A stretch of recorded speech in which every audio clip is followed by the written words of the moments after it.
Hi, my name's Eric. I'm 28, and I'm that guy.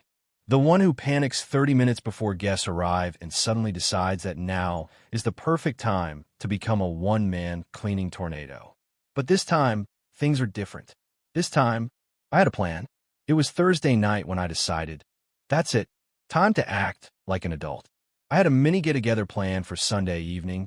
Nothing wild, just a few friends, some board games, and pizza. So instead of scrambling at the last minute, I set my alarm for Saturday morning. Coffee, jazz, calm. I even lit a candle, if you can believe it. I was, for all intents and purposes, living the fantasy of a responsible, well-adjusted man. I felt like the kind of guy who irons his pillowcases and owns leather coasters. The cleaning began with the kitchen. Easy stuff. Wipe the counters, throw out the expired pesto, RIP 2021. Then I moved on to the bathroom, scrub, shine, try not to question how toothpaste gets there. And finally, the bedroom. Ah yes, the bedroom. If only I'd stopped at dusting the shelves.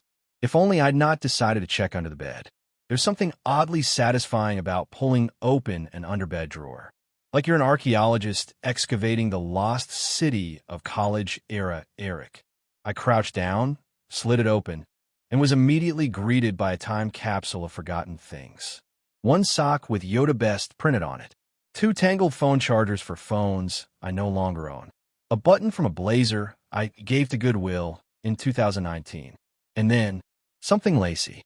Something unfamiliar. Something very, very not mine. I froze. There, right in the middle of the drawer, glowing like a cursed artifact in a video game, were a pair of brand new, black lace panties. Tag still on. Brain, error. Does not compute. I stared at them for a full 30 seconds, convinced I was hallucinating.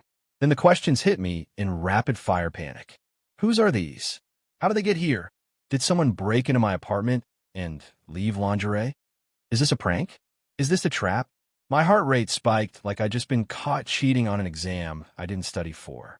Only, I didn't do anything. Or so I thought. I was still crouched by the drawer, the panties dangling from my hand like some kind of scandalous evidence, when the universe decided it was time to really up the stakes. Knock, knock. The front door. I froze, slowly turned toward the sound like a raccoon caught in the trash. Another knock, cheerful, casual. Then a voice. Hey, it's me. I brought coffee. No. It was Hannah, my girlfriend. She wasn't supposed to arrive for another hour. We'd planned to prep snacks together before the others showed up. But here she was, early, with coffee, like the sweet, thoughtful person she is. And there I was, in gym shorts, unshaven, holding a pair of mysterious women's underwear like some kind of degenerate. Panic. I had 2 choices. Hide them somewhere. Risk looking guilty if found later. Tell the truth, even though I didn't know the truth.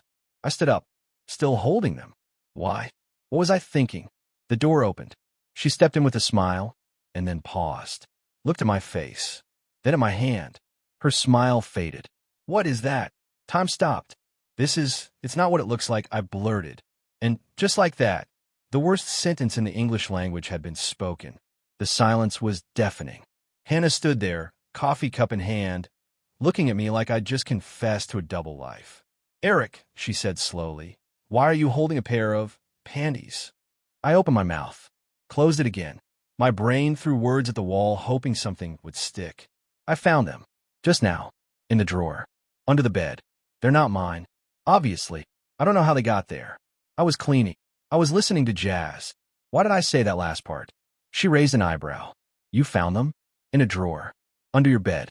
Yes. I said too quickly. A drawer that you own. In your apartment. That you live in. Alone. I nodded like a bobblehead. So who do they belong to?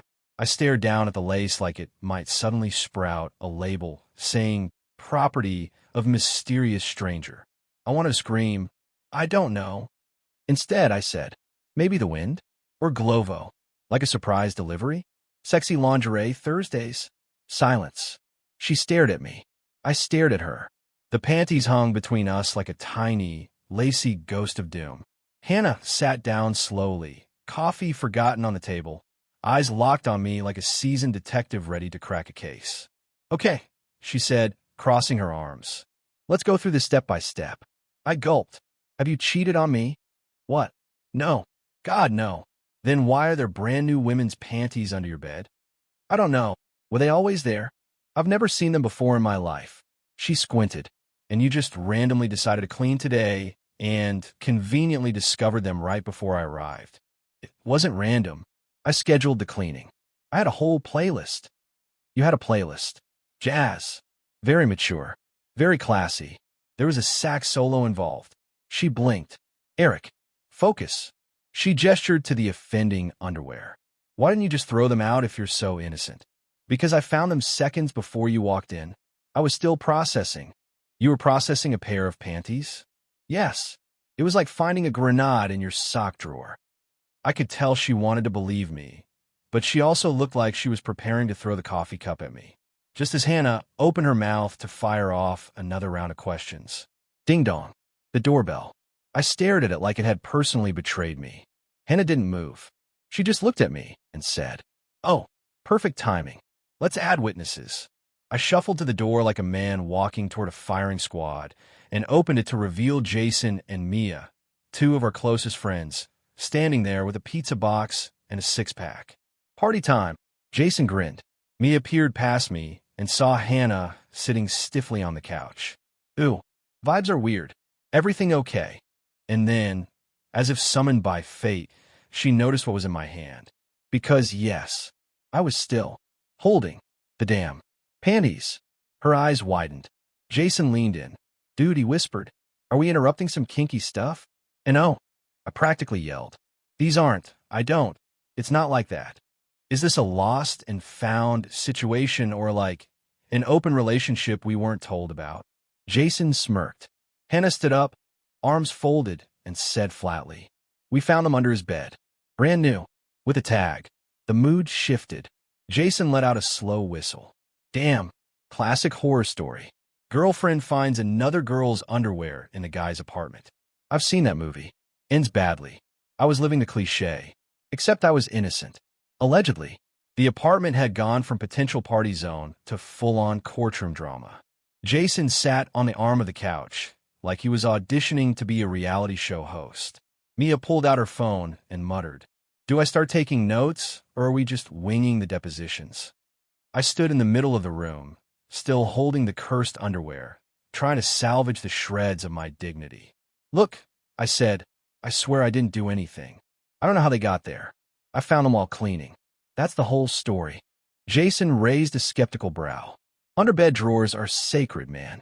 You don't just accidentally find lingerie in there. I'm not a lingerie hoarder, Jason. Noted. Hannah was pacing now, silent. The kind of silence that makes your stomach do backflips. Mia finally said what everyone else was thinking. Okay, but realistically, how do a pair of new women's panties just appear under your bed? I don't know. Maybe it's a prank. From who? Jason asked. I don't know. Maybe one of you. Dude, Jason snorted.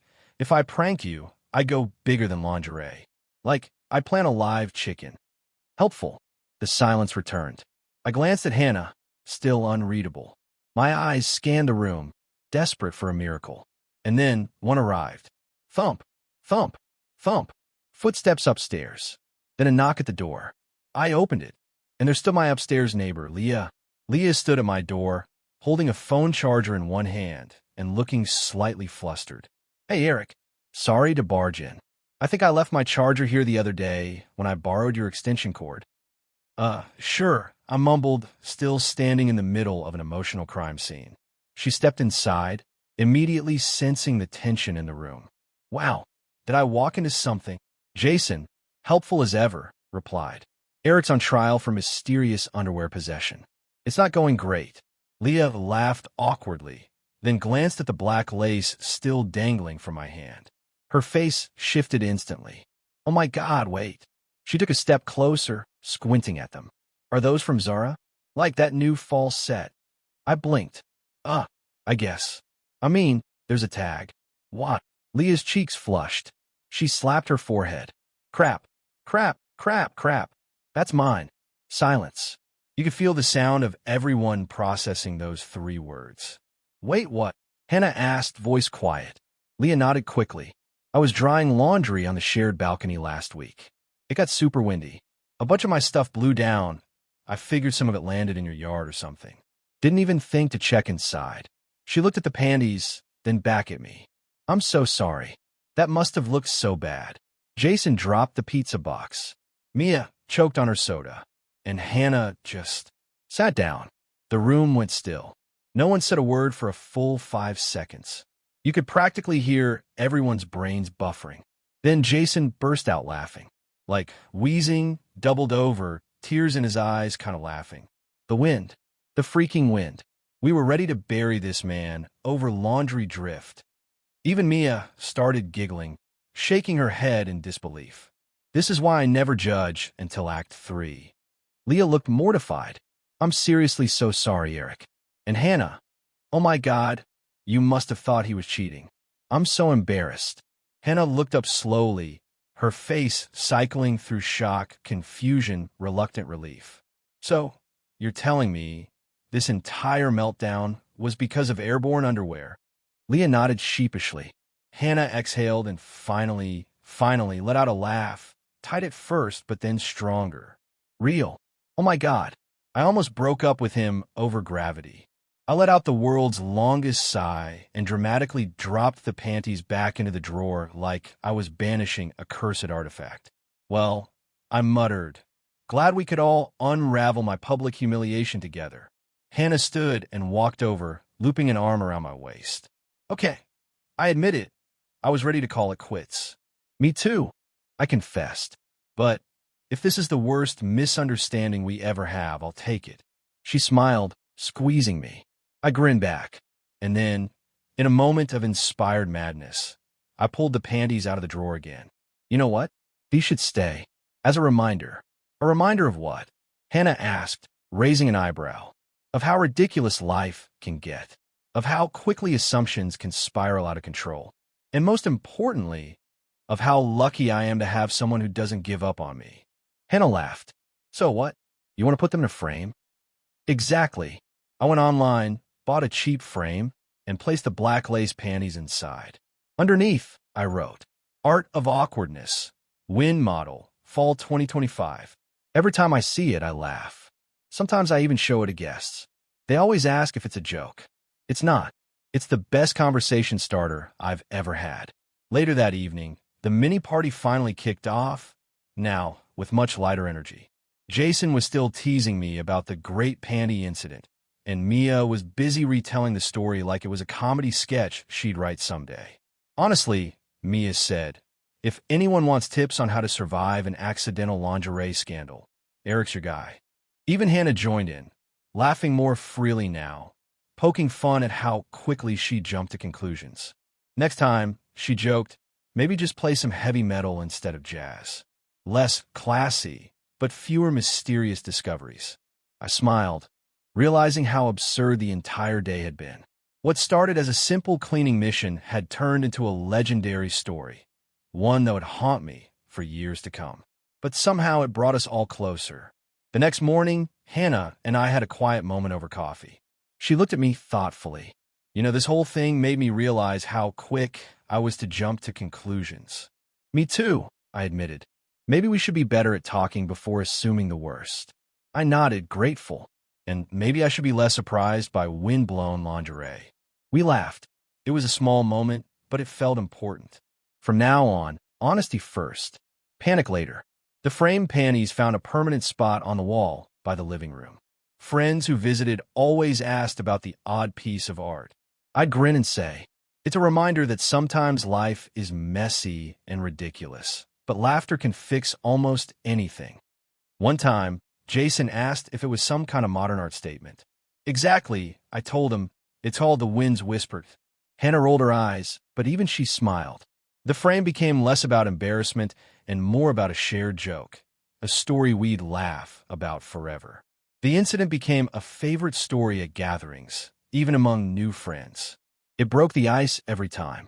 People loved hearing how something as simple as wind-blown laundry sparked a hilarious misunderstanding and then turned into a symbol of trust. Hannah and I found ourselves laughing more easily knowing we survived a pretty awkward crisis together. It reminded us, relationships aren't about perfection. They're about patience, forgiveness, and sometimes very unexpected lingerie. Months later, as I was dusting around the framed panties, Hannah walked in with a mischievous grin. You know, she said, I think those panties have become our unofficial mascot.